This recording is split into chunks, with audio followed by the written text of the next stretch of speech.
It's Bout Time with Rashawn's Bout Time Boxing, aka Mr. Trill 100 Mil. What's up to my Bout Time Boxing family and the Trill 100 Mil gang?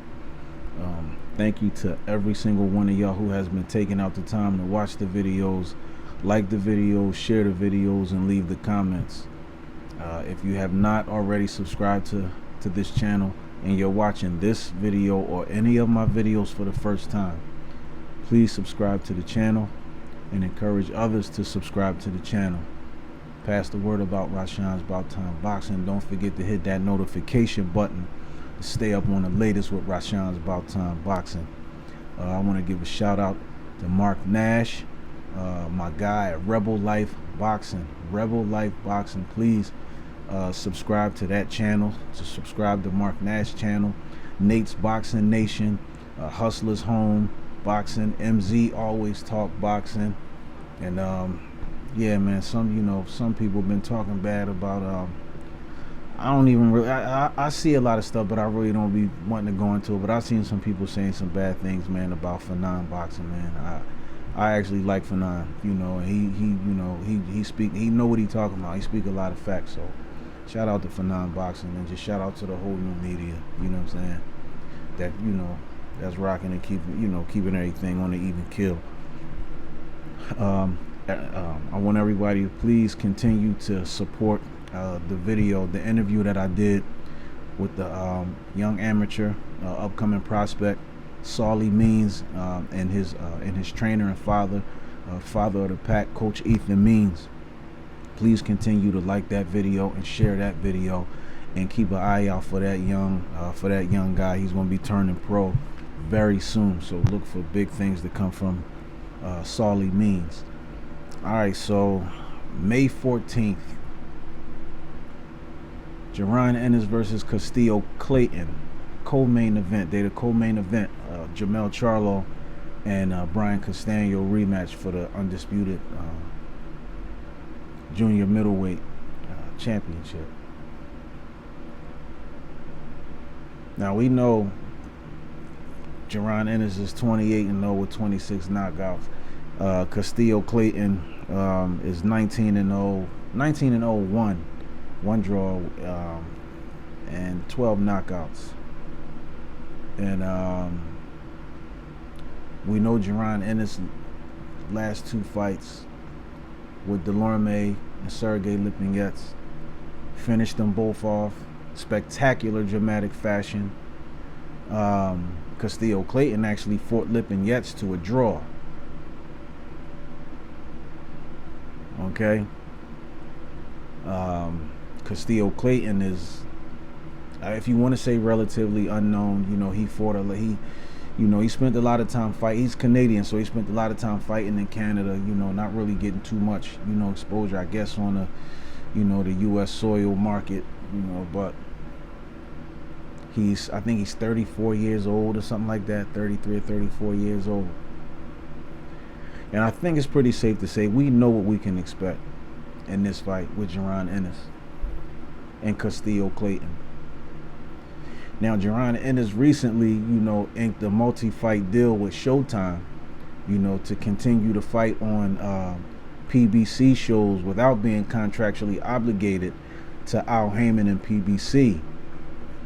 And Al Heyman actually has a 4-year deal with the network with Showtime.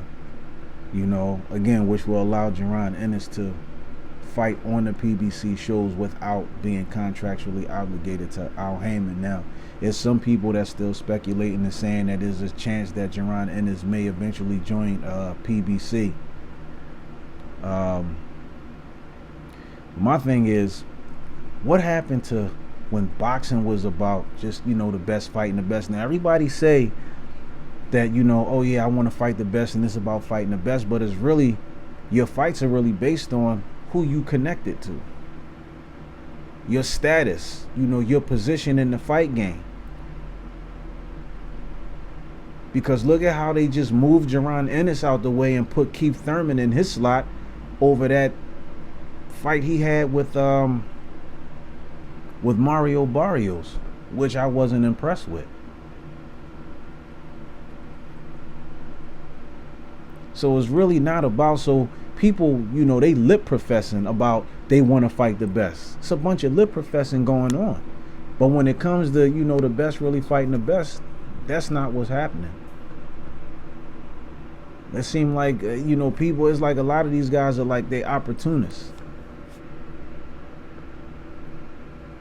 Terrence Crawford was with Bob Arum, and he was having a hard time getting big fights or getting, the right fights. And Jaron Ennis is, his fight deal is with Showtime, but he's promoted by Cameron Duncan. Once again, people act like, Cameron Duncan is a nobody. But in fact, there's over 30 people that would not have been world champions in the past if it was not for Cameron Duncan, who in fact used to work for Top Rank. So, I mean,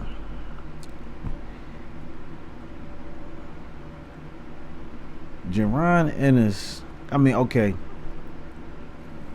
When they were promoting, when Brian Custer, when they were doing a press conference with ERROL Spence and Yordenis Ugas, and when Brian Custer was, talking, when he was, mentioned, and listen, this is no knock to, ERROL Spence or his achievements or nothing like that. So please just listen to what I'm saying. Don't misunderstand or misconstrue what I'm saying here.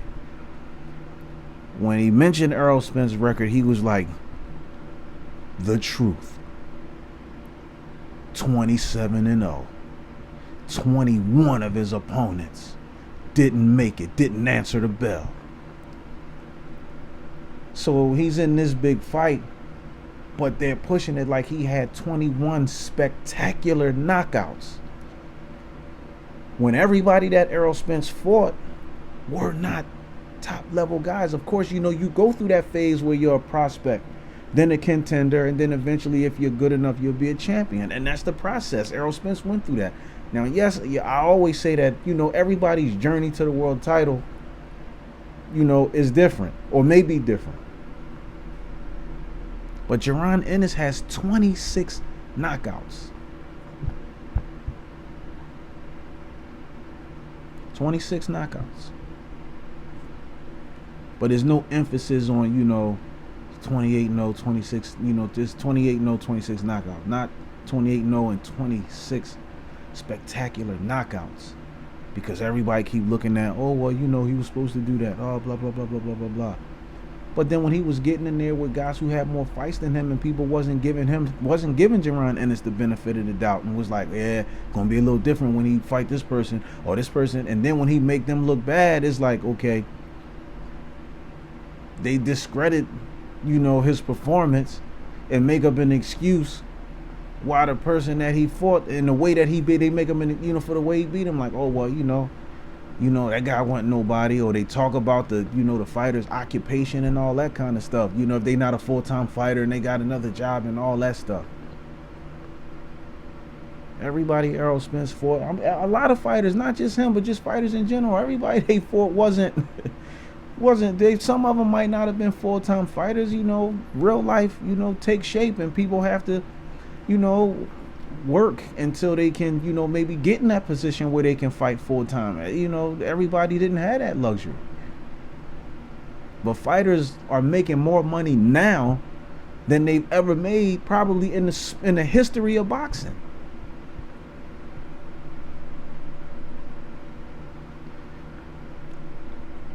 And it just, again, like I said, it comes down to who you connected to. It's not about if you really want to fight the best or not. It's not. Because fighters who have the potential to be the best and to be great, you can already see it. And whatever it is that people saw, and I'm not even going to say people, whatever it was that we all saw in ERROL Spence when he was climbing the ladder. You can't sit up there and say y'all don't see the same thing in Jaron Ennis. Same thing we saw in Terrence Crawford, Floyd Mayweather, all these other fighters. Julio Cesar Chavez, Juan Manuel Marquez, Manny Pacquiao,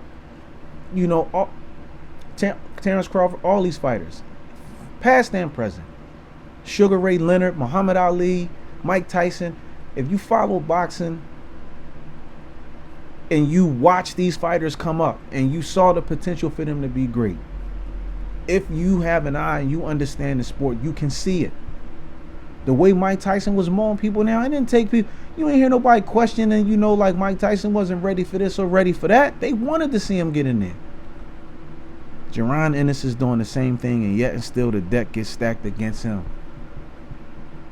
But they don't say that with certain fighters. With other fighters, certain fighters, they don't question anything about them. Anything. They just, oh yeah, no, you can tell he's gonna be great. But it's just sad, you know, when Errol Spence fought Van Heerden, stopped him in 7th or 8th round. Again, that was his measuring stick. That was his measuring stick. And when he fought him, I'm not sure what Errol Spence's record was at that time when he fought Van Heerden, but I'm sure it was nothing like what Jaron Ennis' record is, because he's 27-0 now with 21 knockouts.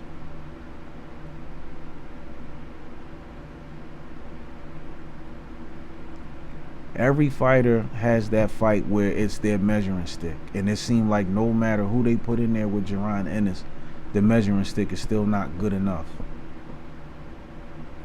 Why is that?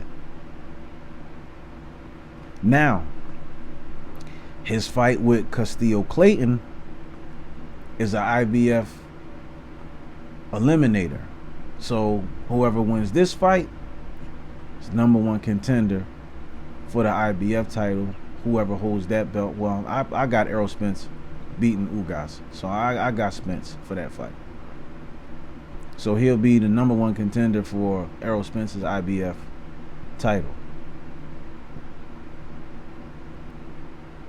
But now they say the IBF is strict about their mandatories.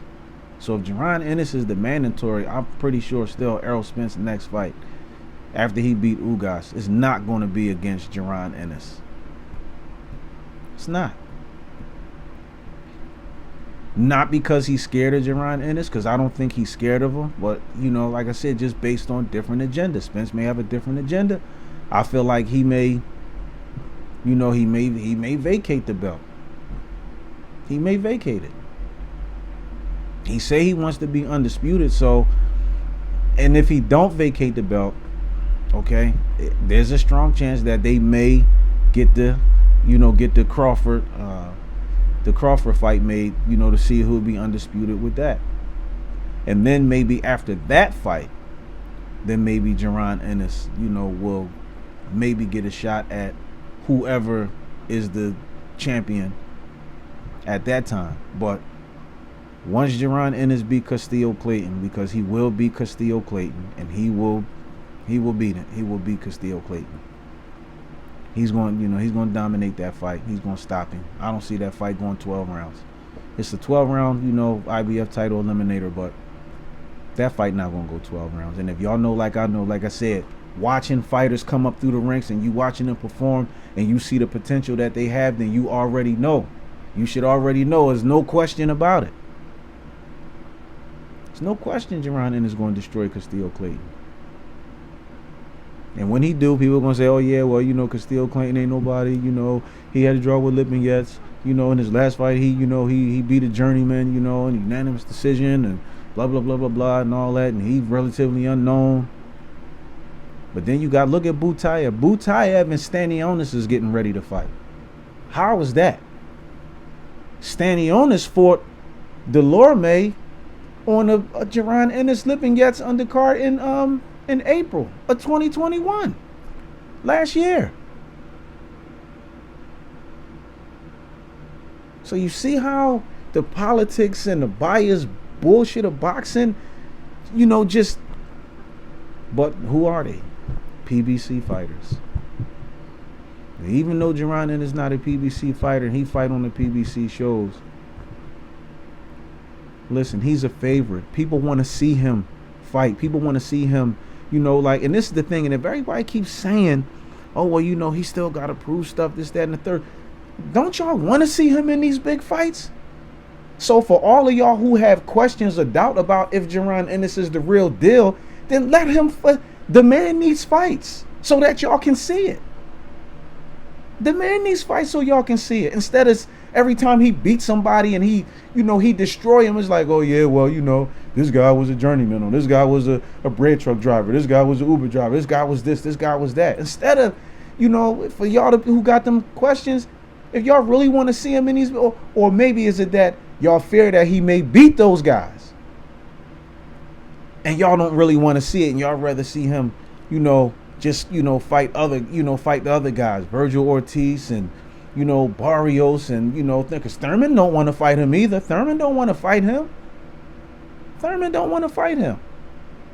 Thurman trying to get in a position where he can get another belt or two so he can sit up there and babysit and then run from people and then think he can call the shots. That's all he's trying to do. So I'm off that with him. But for the people who had these doubts about Jaron Ennis, then instead of criticizing his performance when he destroying these guys, because like I said, a lot of people, y'all looking at it the wrong way. When he destroy these guys and make them look like they less opposition, that's a confirmation of how hard this kid works and how dedicated he is to his craft and how great he wants to be and how bad he wants to show the world that he can be great. That's what that is. That's a confirmation of those things right there. Not that, oh, well, man, he should have beat that guy like that. He should have did this, that, and the third.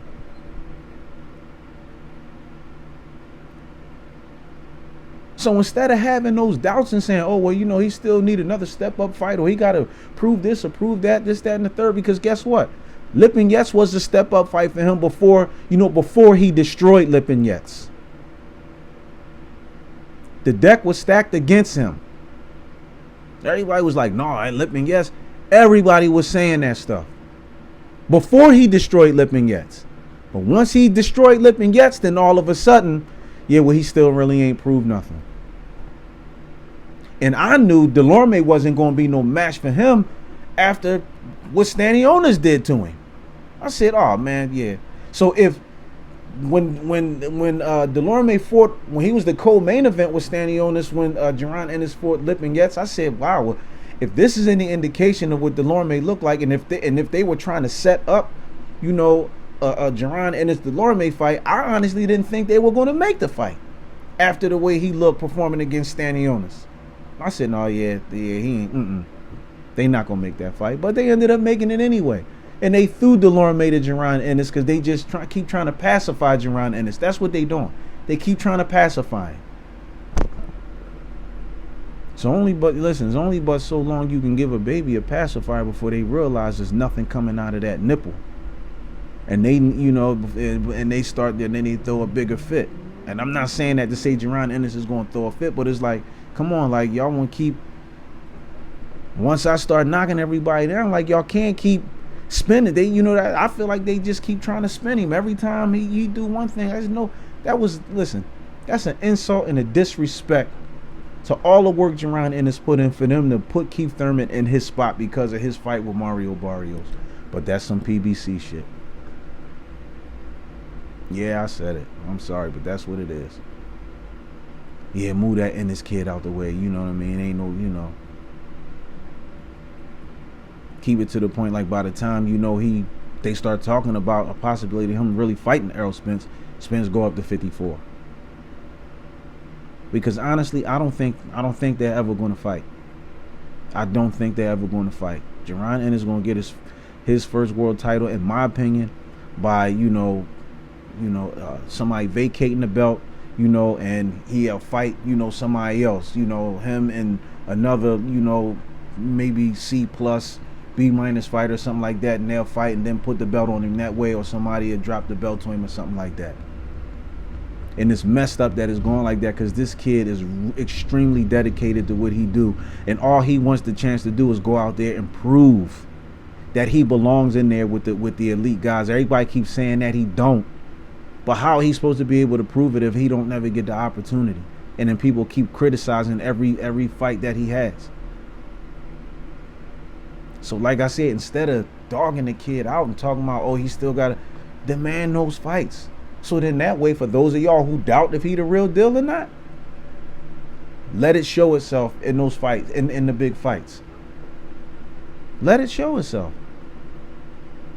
But, you know, like I said, you know, hey, look, this is the boxing, the bias, and the bullshit stuff that go into politics and all that. So, I mean, you know, like, but y'all let me know what y'all think. Smash that like button. Please subscribe to the channel. Encourage others to subscribe to the channel. Don't forget to hit the notification button to stay up on the latest with Rashawn's About Time Boxing. Y'all rocking with me. I'm rocking with y'all just the same. Until the next time, y'all already know. We on to the next one.